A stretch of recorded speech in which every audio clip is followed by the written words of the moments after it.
You are about to enter a world of imagination. A world where battles are fought on hex maps and grids, whether virtually or in person.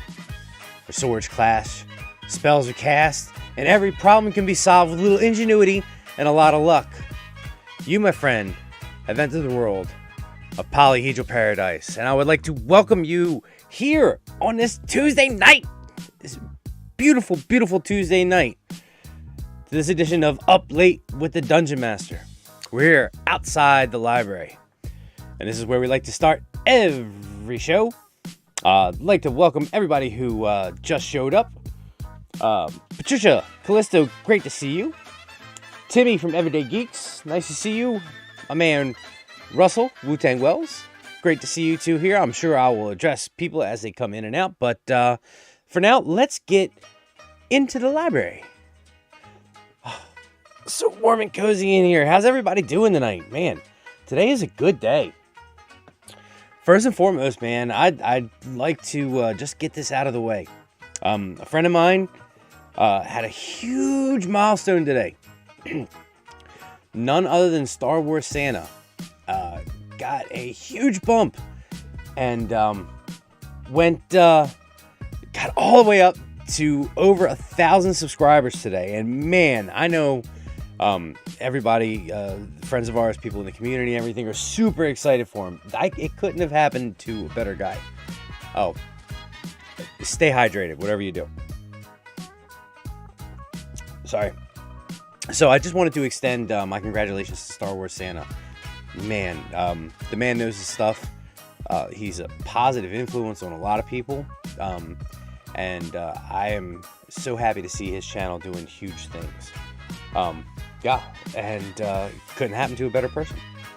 And if anybody caught his stream today, he did an unboxing of a very special piece of Star Wars memorabilia. It's a piece that was very near and dear to my heart. It was the Vader, signed by 4 people who played him: Jake Lloyd, Hayden Christensen, David Prowse, and James Earl Jones. Now, 2 of those people won't be signing anything anytime soon. Dirt nap. So it was a piece that I loved, and I decided to get rid of it and have it go to somebody who was appreciative of it. And the first and only phone call I made was to Star Wars Santa, and I hope he doesn't mind me sharing this. He sort of shared it today, so my first and only call was to Star Wars Santa, and I was like, look, would you like this? Because it's just gathering dust around here. And he was super appreciative, and I'm so glad it went to him. And I heard what he said. If his channel hits 250K, he's going to donate it to Theory. Hurt my heart a little bit. I'm not going to lie. Hurt my heart a little bit. But that's okay. If he hits 250, I'll buy another one and give it to Theory for him. Let's see who joined us. Reimagining Star Wars. Good to see you. Thank you for subscribing as a new subscriber today. We're up to 131, which isn't bad for me, because I've been streaming weekly. Weekly. Weekly. No, we're getting back up on the horse though. Captain Pennsylvania. Cap, good to see you here, buddy. Let's see. Dritz Von Durden. Paul. Thank you, Paul, for coming by. And of course, Gray. Oh, the star. Gray is a wonderful person, and I'm glad to have you here. So, tonight, Captain Pennsylvania says all I want is Ravenloft. Well, you're about to get it, buddy.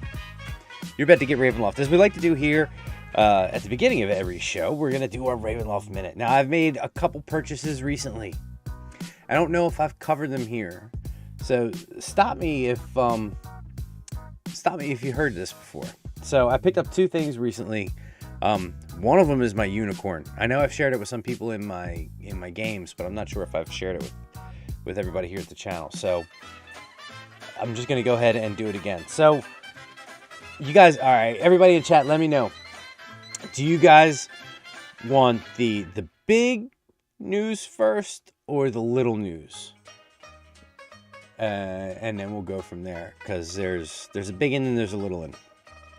And then there's something I want to share with you guys that is a third party supplement that I want to. All right, let's see. Trish says little news first. Okay. I mean, hey, you know what? I don't even need anybody else to vote. If Callisto says little news, we go little news. Cats in Pennsylvania, medium news is just fine.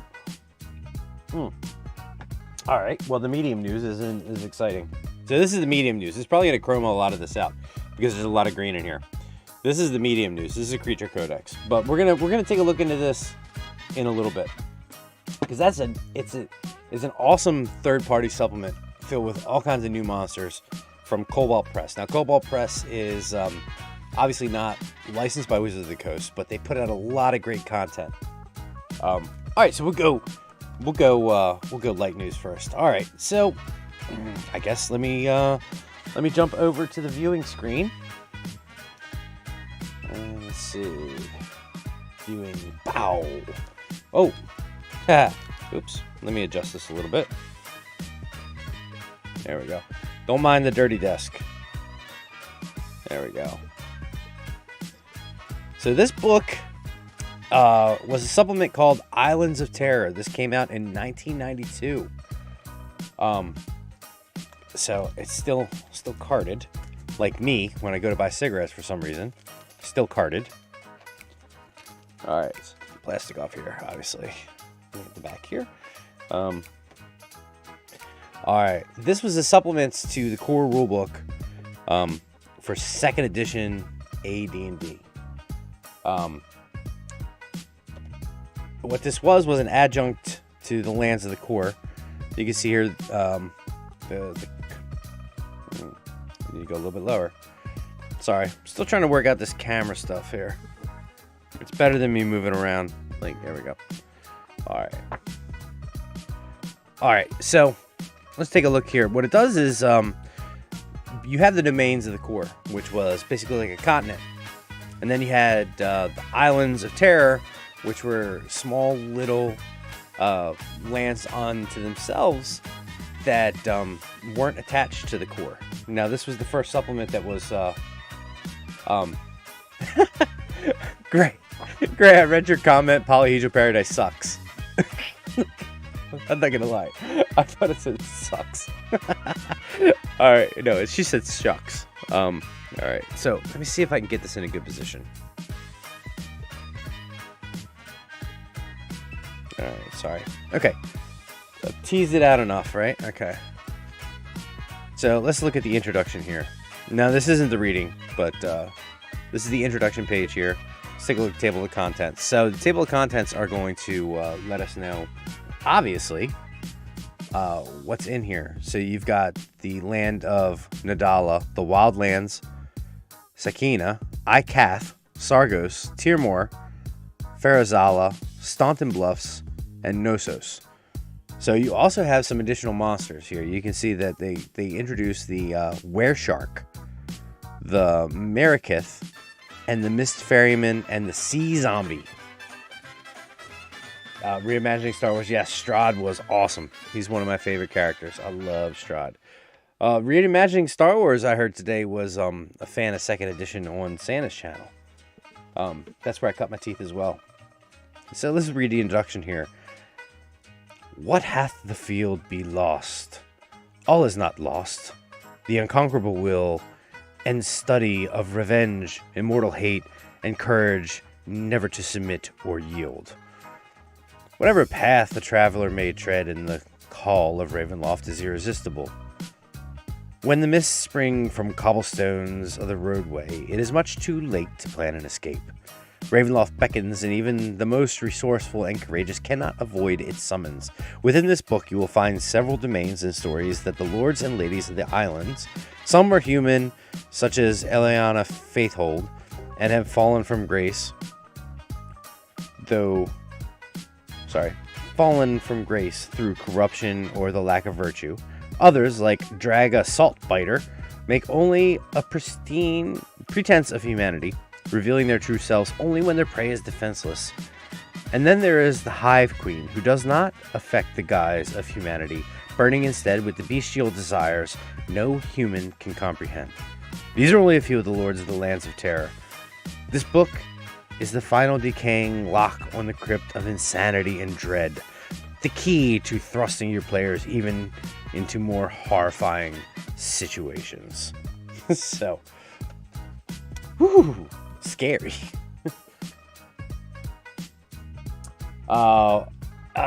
Timmy, for newbie into D&D, what should I get into first? We could have a chat, but now the biggest edition obviously is 5th edition, so if you're a newbie, I'd just recommend picking up the Player's Handbook to start off with, and finding yourself some people online who are open to having somebody who hasn't played before join a game. But we can chat, buddy. We can talk if you're interested in getting into it. Okay, so I'm not going to spend too much time on this, but each one of the islands, they give you a breakdown of the law of the land, the what do you call it, the Dark Lord themselves, and they give you a breakdown of some of there we go, some of the castles and the keeps. So I'm not going to go too much into depth because there's so much to get into. At some point in time, maybe we can dig into some of the islands of terror. But one of the nice things about this particular book was, unlike some of the other supplements, it came with its very own fold-out map. So for a lot of the supplements for 2nd edition, the maps were included in the books. But you can see here, and this is just a sample of the size of the islands of Terra. So that is Nadala. This is, let me fold it over to get to Icath. There's Icath.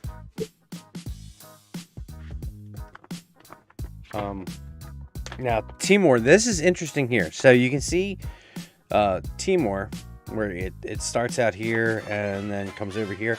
Some of the domains were no larger than a city, which is crazy. Some of the domains were so tiny, and they would just be floating out there in the mist.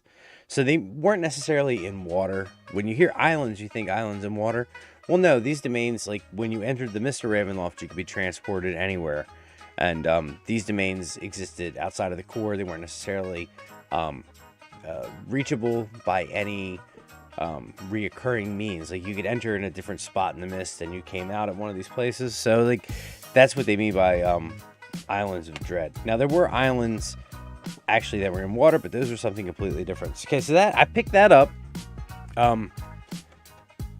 I think this week, which inched me ever closer to completing my 2nd edition collection for Ravenloft. So that was interesting. Oh, Lisa. Lisa's joined us. Hi, Lisa. How are you doing this evening? Yep. So that's the Islands of Terror. So let's take a look at the back here. This was published in 1992 by TSR, the company that owned Dungeons & Dragons before Wizards of the Coast. Okay, so that was the small news that picked that up. Got to get better with that camera work. I mean, raise your hand in chat if I just made you dizzy.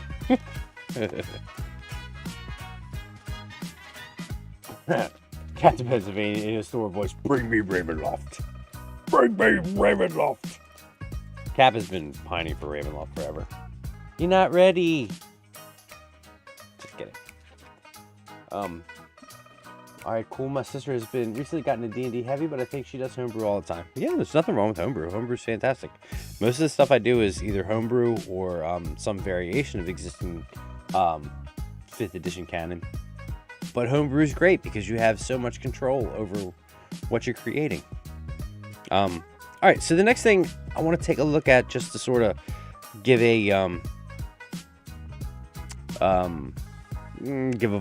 not a voice to, but I want to show you guys this. This is the Creature Codex. And we go back to the viewing screen. Hopefully I got my camera angle right. Okay, so you guys can see on the screen here, this is the Creature Codex. unhampered by my green screen because it's down by the desk. So this is Creature Codex. It is put out by Cobalt Press. And you can see here on the back, Creature Codex includes 12 new demons and 5 new angels, wasteland dragons and dinosaurs, all new golems, including the Altar Flame Golem, Doom Golem, and Keg Golem. That's right, they created a beer keg golem. I mean, how awesome is that? Elemental lords and animal lords to challenge powerful parties, chieftains and other leaders for ratfolk, centaurs, goblins, trollkin, and more. New undead, including the Hierophant Lich, to menace lower level characters, and much, much more. So all of these, while it's not put out directly from Wizards of the Coast, is completely compatible with anything from 5th edition. And as you can see that right there by the emblem, 5th edition. So if you're ever looking for third-party stuff, and there's an awful lot of it out there because of the OGL. OGL's Open Gaming License.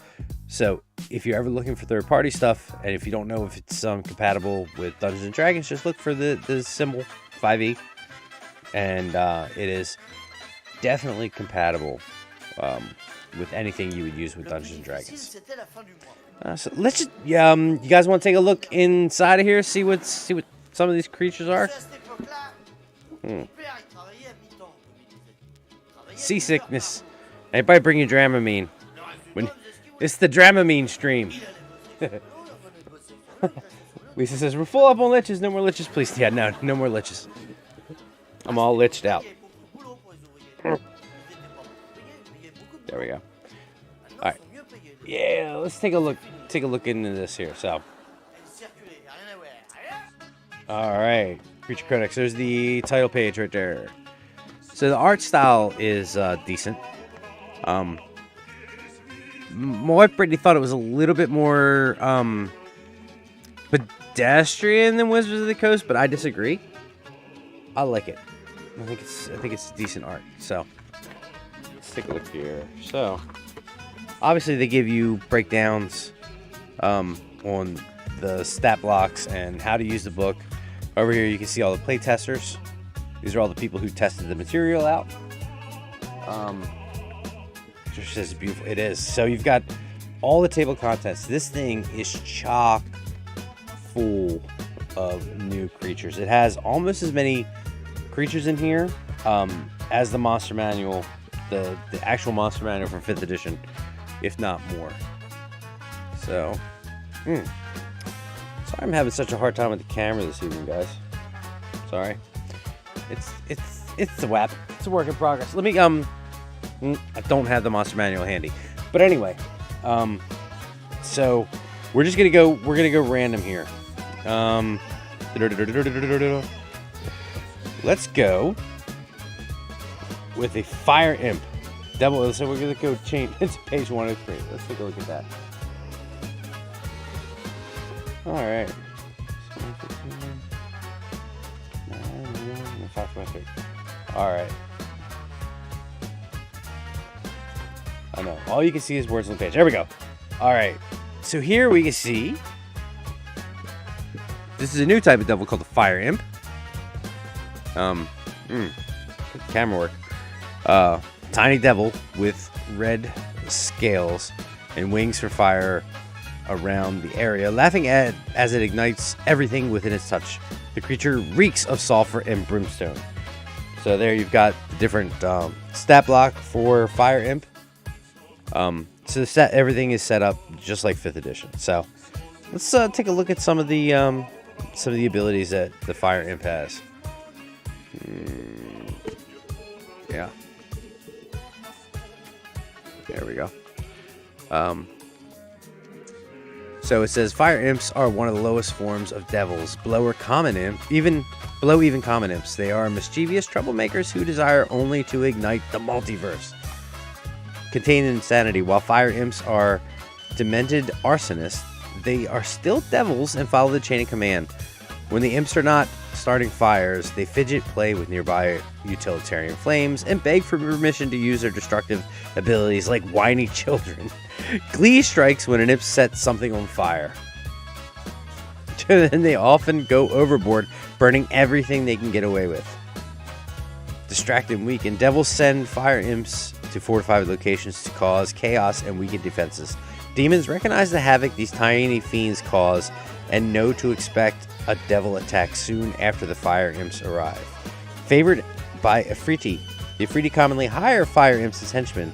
The devils serve as spies, saboteurs, and guards in exchange for trips to the plane of fire, the most beautiful place in the multiverse to a fire imp. Afriti often make imps set fires to the property of nobles that the genie can save the day. So they act for a price. So they work in conjunction with genies. So they're basically like good cop, bad cop when it comes to genies. Let's move back to the library here for a second while we take a look and see if I can fix this camera, bitch. Yep. I didn't mean to say that. This camera piece here. Lisa asks, is that a Rakshasa on the previous page? And let me take a look. It's actually Brazilian.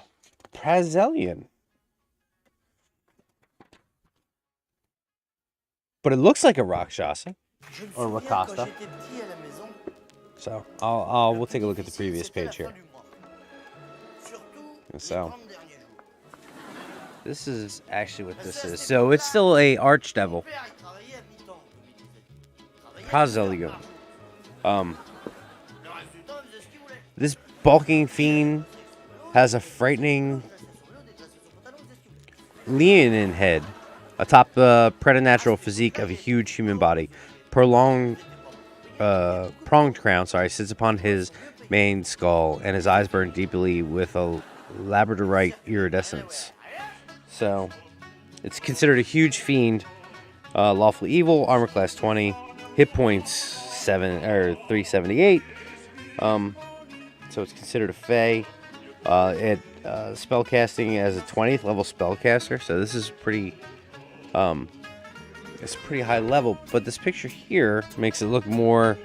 Well, that is a spawn. Okay, that's a spawn of Brazilian. Drape of long hair obscures the contestants of the shapely woman as she turns her sharp-toothed leonine visage. Her sharp-toothed leonine visage revealed. Suddenly, long needle-like claws protrude from her lithe fingertips, and their dark blue feline eyes narrow in hungry anticipation. So, that's one of their spawn. Alright. So, we're going to take a look here. This is a demon lord Chamush. It looks like some sort of shark demon. The demon lord of conquest. Alright. Dark folk.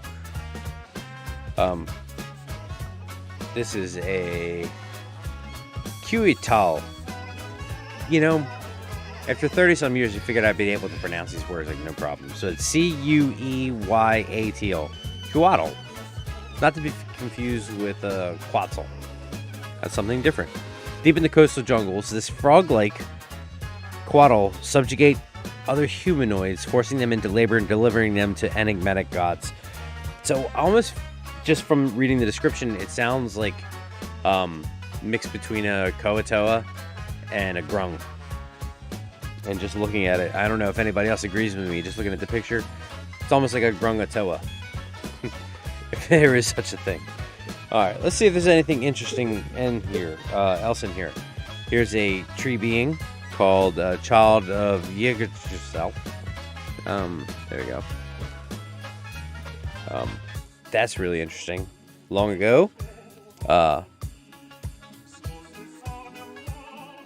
Radisux found some dragon eggs, smeared them with the sap of the world tree, and rolled them into a safe, warm place later for devouring.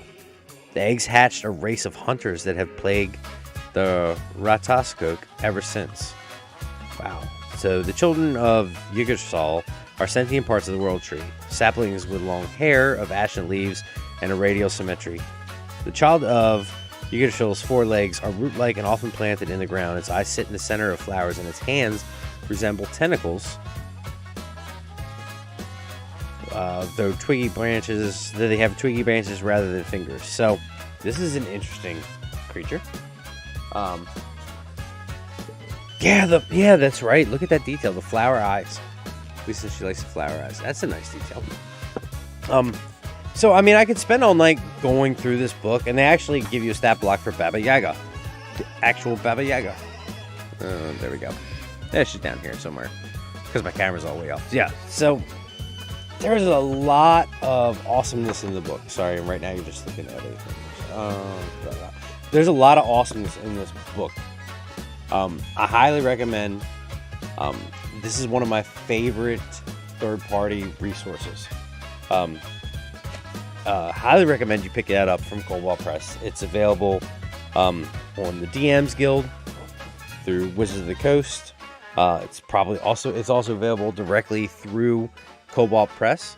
So definitely, if you're in need of some more monsters, if you're in need of some lore depth, go check it out. Take a look at that book. It's well worth the price tag, which was $50. But it's a hardcover book. It's thick, man. It's thicker than any of the official Wizards of the Coast monster manuals. Okay, so Lisa, thank you very much. Lisa has put the link up for Cobalt Press in the chat. Thank you very much, Lisa, for that. All right, so we're going to take a look at the last thing that I want to show you guys, and then we're going to get into some map making. Appreciate you all indulging me. Let's see. But I think for this one, we're going to have to go a little darker. So, everybody knows that I'm trying to complete my 5th edition collection. And there's 2 books that I consider my unicorns. One of them is Vecna Returns, or Vecna Lives, I'm sorry. And the other one is a book that was a supplement that was an offshoot from a module called The Evil Eye. Now, in The Evil Eye, there's a traveling carnival show. A wholly evil carnival filled with freaks of the worst degree. It was the end of the run in 99. Things were getting ready to change over to Wizards of the Coast. They only made so many of them. It wasn't a very popular book. Well, that book is called Carnival.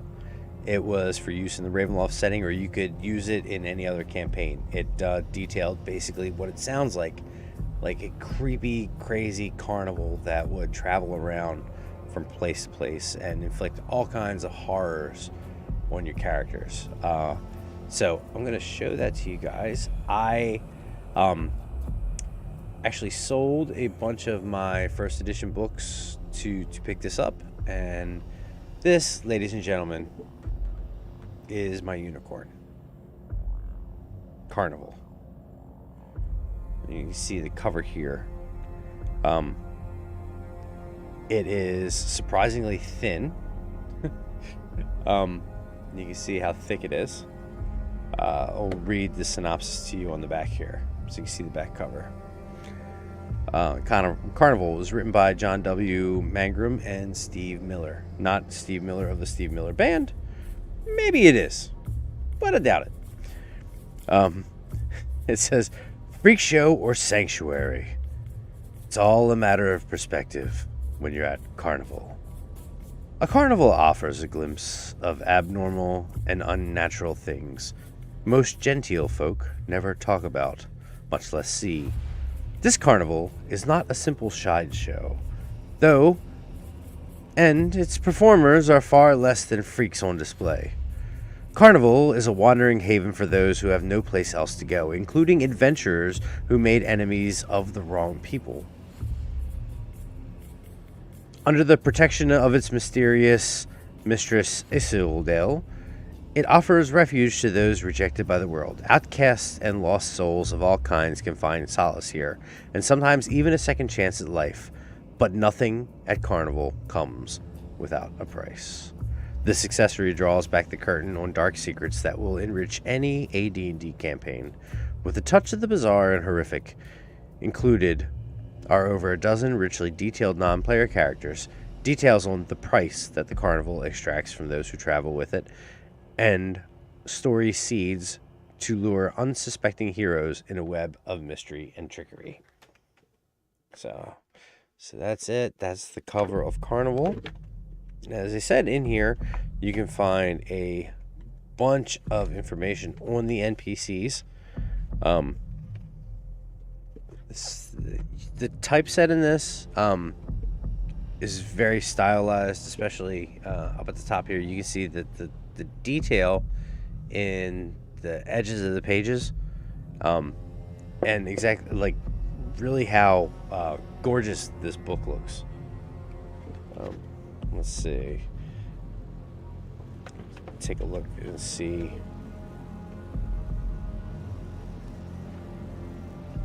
Let's take a read here. As the sun sank behind the jagged peaks, Sindel tipped his hat at an approaching woman. The outsider looked over his shoulders and saw a stunning, dark-haired beauty striding purposefully past them. The woman wore black trousers and high black boots, and she cursed. Oh, and she exuded power and grace. Sorry. So this is Isolde, the mistress of the carnival, the outsider thought. She was leading a teenage girl with snowy hair and skin bleached like bleached parchment. Stopping abruptly, she waved her giant Hermos to her side. "Pull stakes," Isidel commanded firmly. "Now!" Without a moment's hesitation, Hermos clapped his large hand, and in an instant, the entire area was buzzing with activity, and the denizens of Carnival packed up their camp with startling speed. Sindel tapped the outsider's shoulder with his cane. "We must find you some transportation," he said quickly. She pointed towards a violet Vardo. "There! Go to Madame Fortuna's wagon, and do it now." The Secrets of Skura. So, what I'm going to do at some point in time, if anybody's interested, I would like to do an in-depth review of this supplement, among a lot of others. But there's so much to unpack in this supplement, and to do it now is going to take a lot of time. And to be honest with you, I have barely cracked it open. So for me to try to do it now would be to do it a disservice, because I wouldn't get nearly as much out of it as is in it. So that's my unicorn. That's something I've been chasing for a long time, and I appreciate you guys letting me show it to you.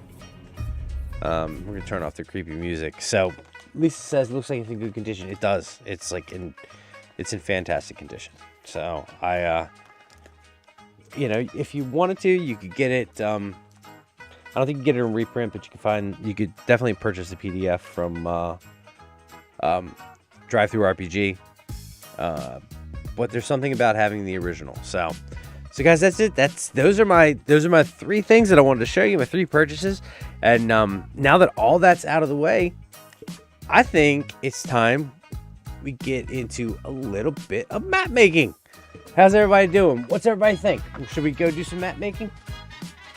Let's see. This house Viking life. All right. Let's see. Yes. All right. So let's go. A blank screen. And does anybody tell me why this screen is blank?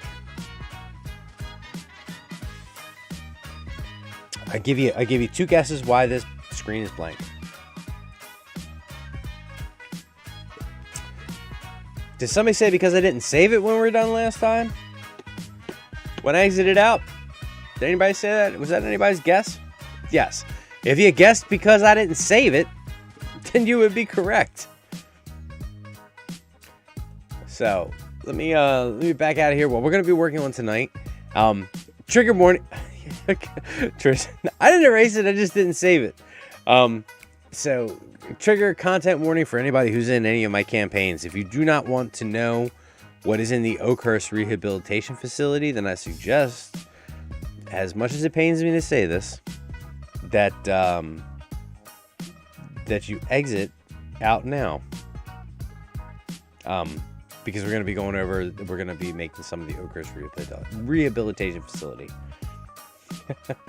So, all right, let's take a look here. So we're gonna go back out to one of our older maps. So because we're using that as a template, return to your maps. Okay, so this right here. Let's bring this up. This right here is the Oakhurst Rehabilitation Facility from the outside. So what we want to do right now is we're going to create this building here, this one right here, close up of this building. So we're going to try to run through this as quickly as possible. So 5, 10, 15, 20, 25, 30, 35. This building is 35 by 5, 10, 15, 20, 25, 30, 35. Okay, it's 35 by 35. This building itself is 2 stories in the main building and 2 stories up here. So, probably I'm only going to go for another 20 minutes. We're going to get to where we can get to, and then for this stream, because I don't want to hem everybody up. It's late. Lisa, thank you for coming, Lisa. I appreciate it. Thank you for coming and hanging out. I'll see you tomorrow, and have a good night. Oh, Patricia, I still have the inn. The inn's here. It's still unfinished. I should really call this the ADD and D stream, because I tend to not finish a lot of stuff I start and move on to something else. But the inn's still there. Okay, so let's go back to your maps. So Oakhurst Rehabilitation Facility. Let's open that. All right, so 35 by 35. So we're going to start with the base layer. So we got a stamp tool. Open that up. Let's get some walls going here. Castle wall sections. First of all, watercolored cities. We want to do cities. We want to do. We want to get a little closer, so we want to do watercolored regional. Oops. Click on the wrong one. Fantasy battle maps. So let's get the cities out of there. Stone walls. So what I'm doing on this side here, these are filters, the different types of assets that we can have up. I don't want to turn on the city assets because the city's assets are really large. It's going to be too big for what we want to do. So you can see here with the watercolor battle maps and fantasy regional, I think that's where we want to be. The biggest size that we want to get to is regional. And even then, some of that might be too big. So let's find some nice wall assets here. Dungeon, mountains. Yeah, we want to stay out of the mountains and trees. We kind of want to stay out of this area. And I don't like isometric.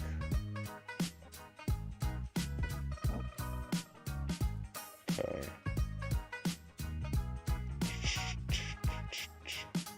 Alright. So, let's turn that off. Let's see what happens if we turn that off. Okay, so we're going to stick with the watercolor battle maps. So, let's find some walls.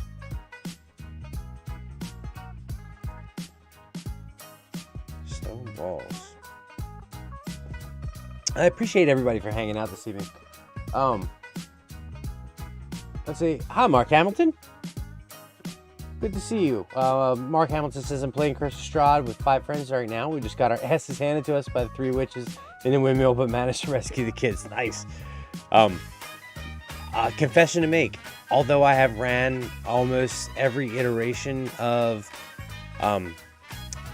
Strahd, I have not run through the new Curse of Strahd. I just haven't. I've done the original I6. I've done the House of Strahd. I did the Silver Anniversary.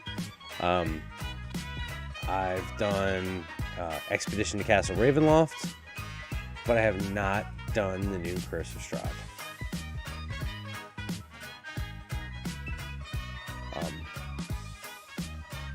I'm assuming it's close to the same, but I hear they expanded the Death House and they changed Esmeralda a little bit.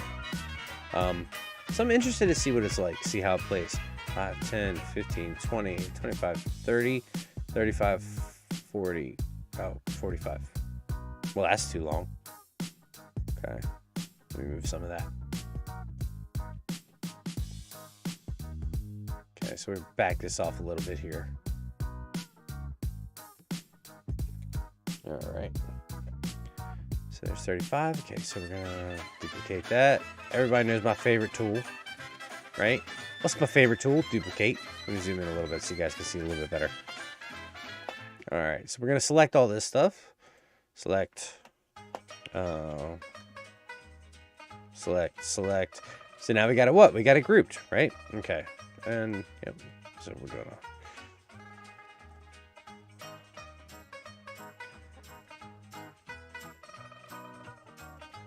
Keep hitting the wrong buttons. Sorry, guys. Control. You hold control, select everything, right click, and then group. Okay? And then I'm going to duplicate. Which pops the same wall section up, obviously. And then we're going to move it over to the side 35 feet away to get our border wall. So 5, 10, 15, 20, 25, 30, 35. So right there, that's our 35-foot wall. Okay, so we're going to do the same thing again. Duplicate. Take it up here, move it to the center somewhere, rotate it. Isn't that amazing how that works? There you go. So there's our back wall. And one more time, we'll get our front wall now. These walls look a little thick, so I'm going to maybe make them a little smaller. Judging by the size, these walls are about 2.5 feet thick. I'm not really happy with the thickness. So although it means I'm probably going to have to create another section, I'm going to shrink these down. Just because it's going to bother me if I look at 2.5 feet thick walls.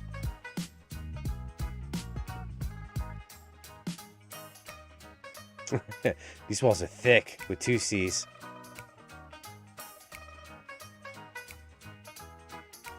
Alright.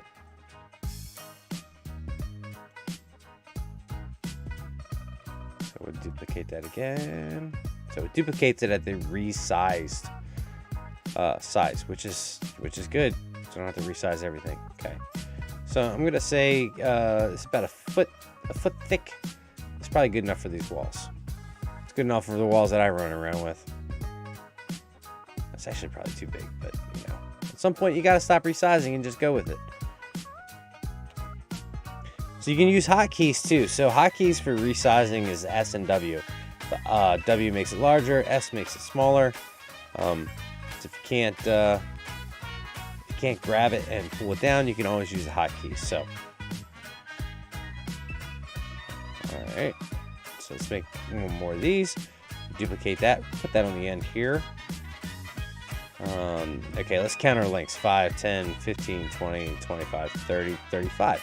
So that's good. Okay. So we're going to duplicate one of these and bring it over here. We got our newly resized walls. They're about the right dimension. So I'm going to select that. Hold control, select the other one. So we got this grouped together. Duplicate it. Bring it around for our front wall.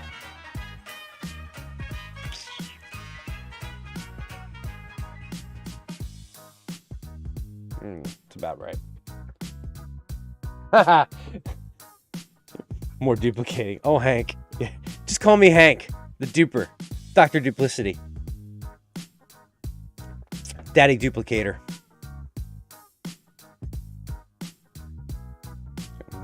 I'll think of another one. I promise. Okay, let's make it a little bit bigger. All right. So this is a basic outline of the first level of the Oakhurst Rehabilitation Center. Let me zoom out here and see if I just randomly put that in the right spot. I did.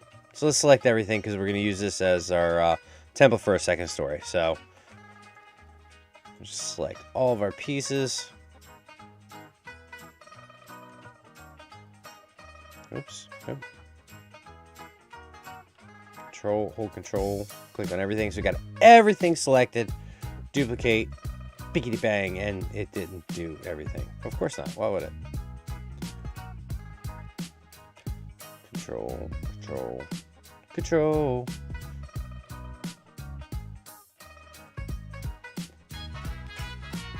Five points, anybody who can tell me who sung Control. Duplicate. Alright. Okay, so now we got our first and our second stories right here. Alright. So, I'm going to take and move these, select all of this stuff.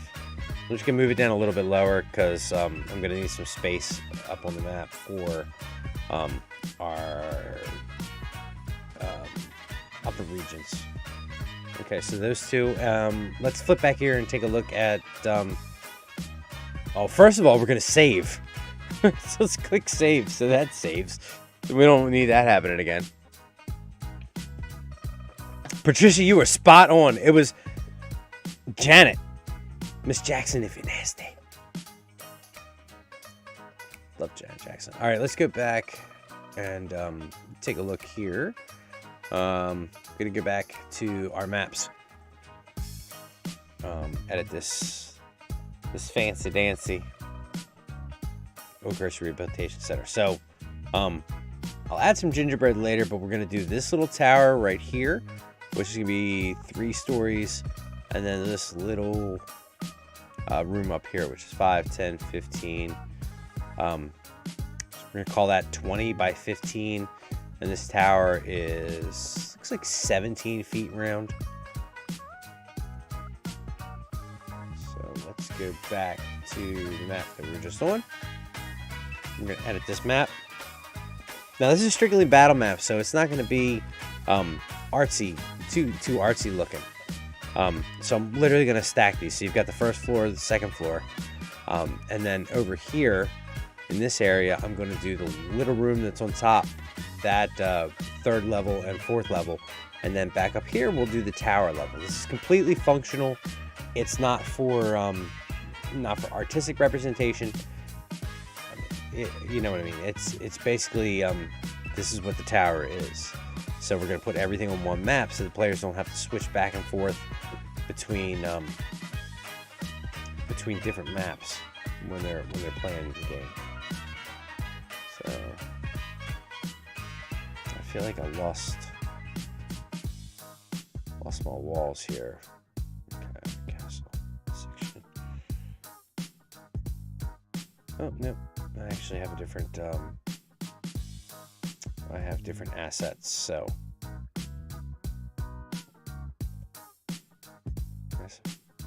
Nope.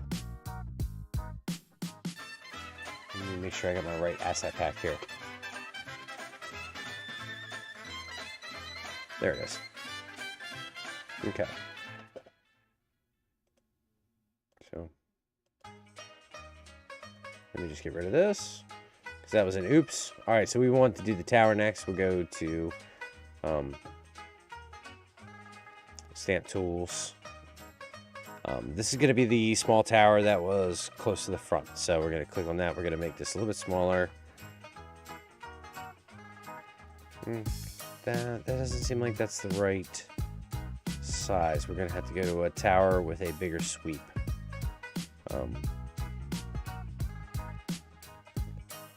Okay, so let's go down here, back to 10. There we go. This is a little more like it. Okay, so we're going to reduce the size of this down some because we wanted that tower to be about 17 feet round. So 5, each one of these squares being 15. We're going to call that close. And then we're going to take and put another one down, and we're going to rotate that so it meets up and we have a round tower.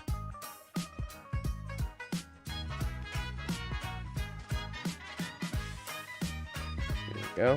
Let me just bring that over here. Voila. Let me zoom in here.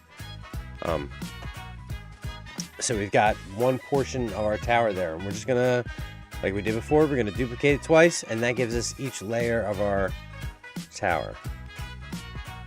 There we go. All right, so like that. Group and dupe. 1, 2. We're going to do one more. Duplicate. Okay, so that's first, second, and third level of that little tower that we saw. Let's zoom back out here. So, don't worry, I'll remember which one it was. So first level, second level, third level. I think I want to make them a little bit bigger because we're going to need room for spiral staircases.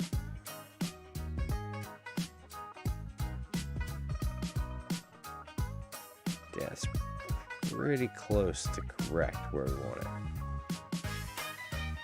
Okay, so we've got those out of the way. And quick question, who is paying attention in chat? How big do we need the little adjunct room up top? How big do we need that?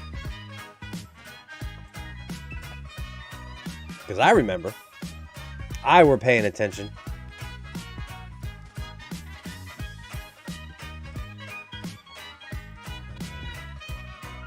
So we needed that.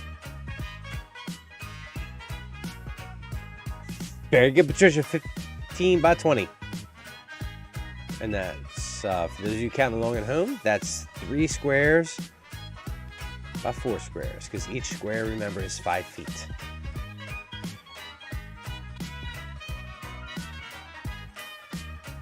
So I think we need a small, there we go. And there we have our 15. We go back to our select tool. Move that one a little bit closer. There we go. So there's our 15-foot wall. Duplicate that. Move this down here 20 feet away.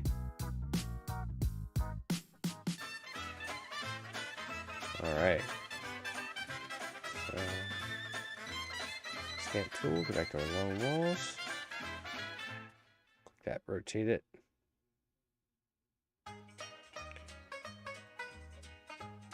Let's see. Oops, wrong one. Alright, so we move this here to this corner. Now this is a rehabilitation facility. It's not really like a castle, so a lot of the gingerbread that you would see with castles, like turret walls and crazy towers at the corners, I'm not gonna be doing. It's just your run-of-the-mill, find them and hold them till they break type tower, or type of environment. Move these a little closer. Nope. Of course, the one benefit to putting in those little corner pieces is that it gives you a nice clean corner for your walls. And probably missing something. There's probably pieces that actually turn the corners. Oh, yeah, they're right there. So let's use those and make it look professional. So these are corner pieces. One here, we'll rotate that so we put a corner piece here. See, you learn something new every day. I didn't realize there was corner pieces. I was using little turrets. So we're going to do that, and we're going to overlay that on top of this corner so it there we go. So it also looks professional.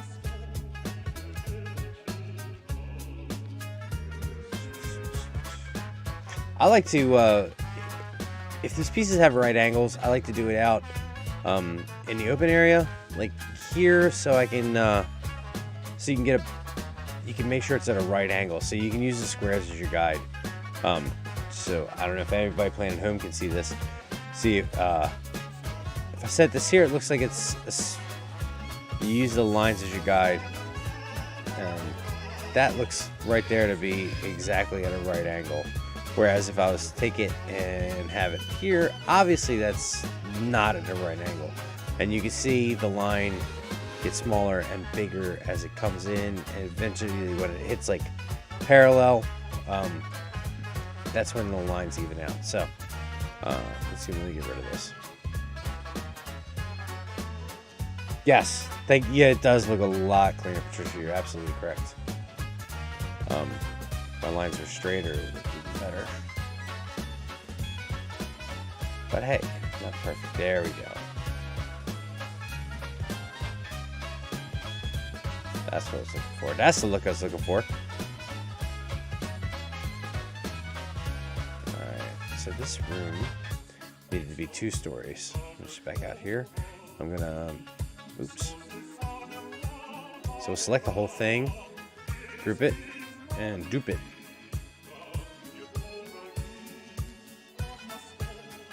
First story, second story. Okay. All right, so this is our basic layout. Let's go and take a look back. We're gonna save it so we don't lose everything again. So as that's saving, I'd just like to mention that today's Polyhedra Paradise stream is brought to you by me. And almost said something, but I'm not going to. I'd like to again, before the stream's over, congratulate Star Wars Santa for having such a huge day, and congratulate the community, these friends of ours, and yeah, some things are coming up, some real big things, and I'm very glad to have you all with me tonight and to be a part of the larger community. And yeah, pretty stoked. Let's see. So we're gonna return to the maps just to double check here. Take a look at the larger map of Oakhurst. The Ghost Face Killer. You bet. All right. So I think we got everything. We got the ancillary room up top here. We got the tower. We have the building itself. So for all intents and purposes, we're pretty close. We're not exact, but we're pretty close. And the players are going to be running through this tomorrow. So I've got between now and tomorrow to get this finished. So we're going to have to make some sacrifices on time. Let's go back to maps. There we go. Add a map. Boy, I sure have a whole lot of wasted space. Sure do have a whole lot of wasted space. I might decide to make this building bigger. If we can do that, I can just change the ratio, like the outside on Oakhurst. I can make the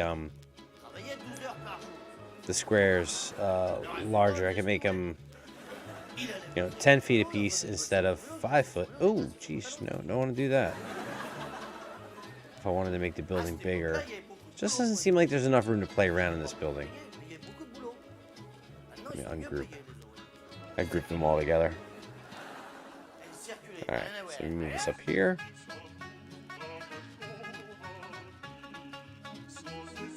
Move this over here. Just want to give myself some spread out room, some room to spread out.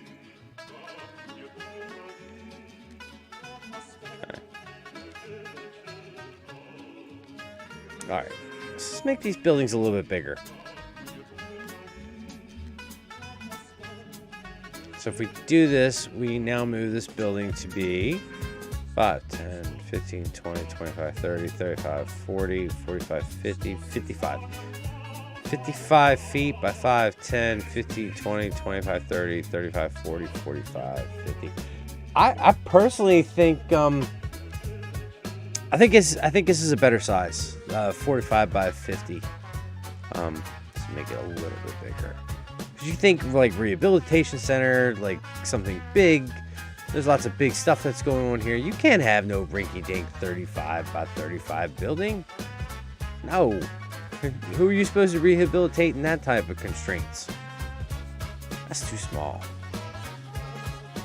It's definitely too small. But now my walls again are back to being like 2 feet thick. But you know what? At this point, we're good. Hey, Tyler. Good to see you, buddy. Tyler the kid here. Okay, so we're making these buildings a little bit bigger. So I'm completely okay with that. Nothing is set in stone until it's set in stone. And even then, it could be burnt down or torn down.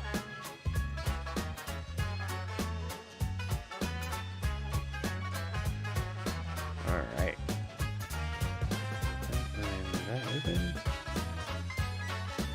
Alright, so there's our new tower level. Alright, so there's our new tower.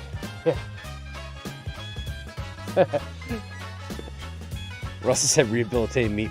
Yeah. We don't bring up the name of the mighty meat. Alright, so this is the only one left. Let me increase the size of this. Let's see if I can bust out some floors real quick. Okay.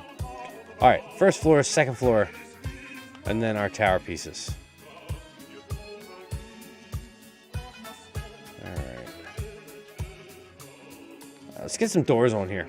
Okay, so let's get back to the stamp tool, and we're gonna take a look for some doors. Entry doors.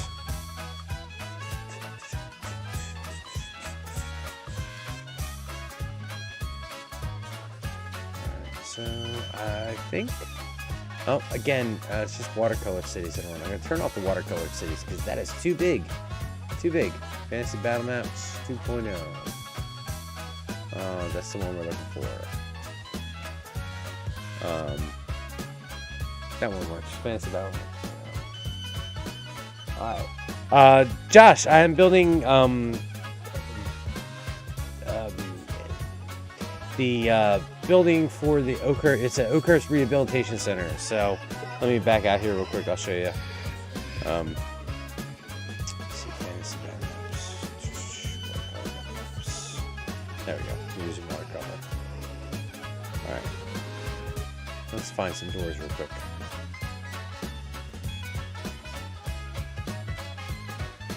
Castle. Lost all my doors.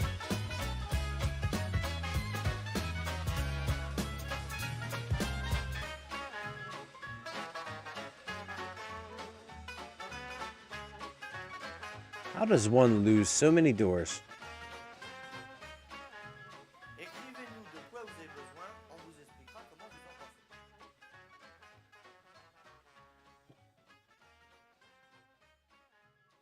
There we go.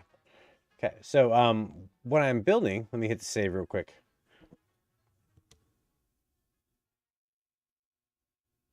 Oh, it's good to see you, John. Thank you, Patricia. Yes, I did forget to see you. Good to see you, Josh. Yeah, there are lots of options in this. This is Incarnate map making. Yeah, there's an awful lot of options. So what we're making is, return the maps. This is a map we did earlier called Incarnate. Yes. So this is a map we did earlier called Oakhurst. This is the Oakhurst Rehabilitation Facility, where there's a bunch of people held captive there. So I'm doing the cutaway for this building, sort of like in a simplified form. So let me get back out here.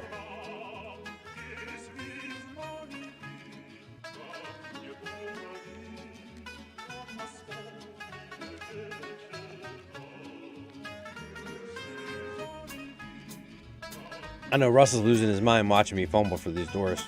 He probably wants to come through the computer at me. But he can't be mad at me. His birthday present came today. Again, it resets to just watercolored cities, which is like driving me crazy.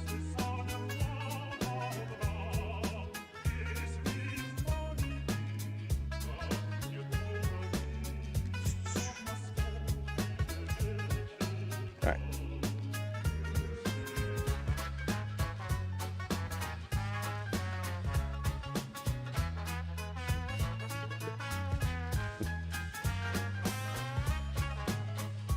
Ooh, that's an awful large doorway.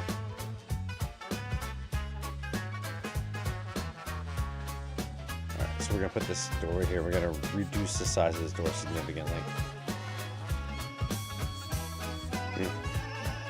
Nope, that's not the right one. Definitely not the right size door. I have to be honest, I think no, I'm just so stupid.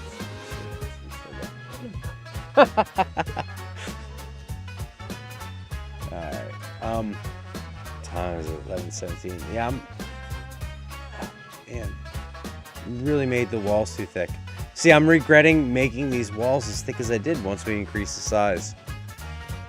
Alright, let's see if there's another asset that works here as far as doors.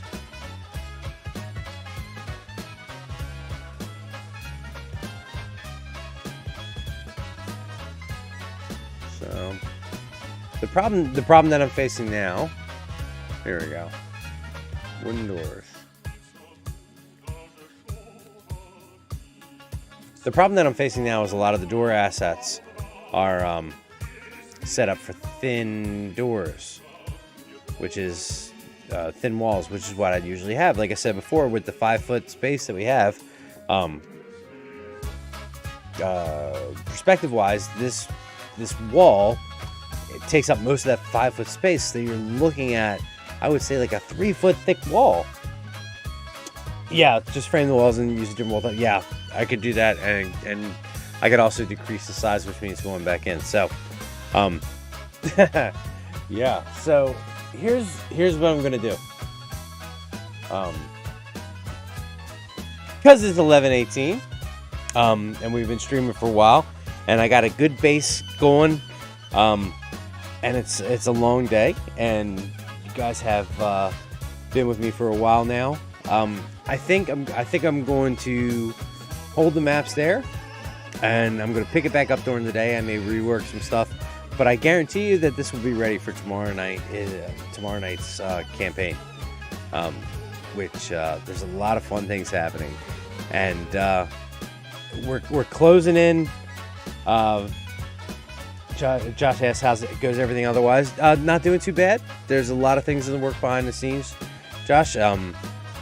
The campaign stuff's going real good, and that's been my focus for a while, because they're doing some crazy stuff. They're doing some really crazy stuff, and it's been taking a lot of my creative juice, and I'm loving every second of it. I'm blessed with a really good group of players right now, and wouldn't change that for anything. And it's been a fantastic ride this past year with everybody. But there are some big things coming up for us personally with the channel, and some other things, larger things coming up. So I'm looking forward to the rest of this year. It's going to be fantastic. Trisha, you do like the map making streams? I appreciate it. One of these days I'm going to get through an entire map in one stream. I am. I swear to God. It's going to happen.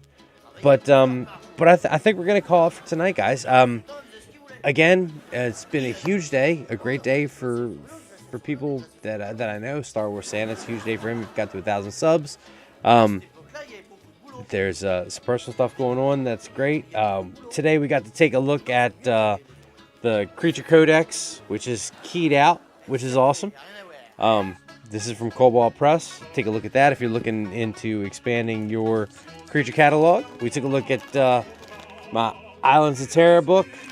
One of my newer purchases for 2nd edition. And of course we took a look at Carnival, one of my big unicorns. I appreciate everybody for coming out and hanging out with us tonight. I promise we're going to get back to a normal schedule. I'm going to dig in depth to a lot of Ravenloft stuff. We have Beat Bobby Slay, which is going to be our player versus player battle, player versus player game, where people are gonna come on and compete, fight against each other. That's still in the works, a little bit delayed, but that's on me. But we're gonna fix that. As I like to say, everybody in the game of life, may you always roll with advantage. And I'll catch you guys in the next stream. You all have a good night. I love you, and take care.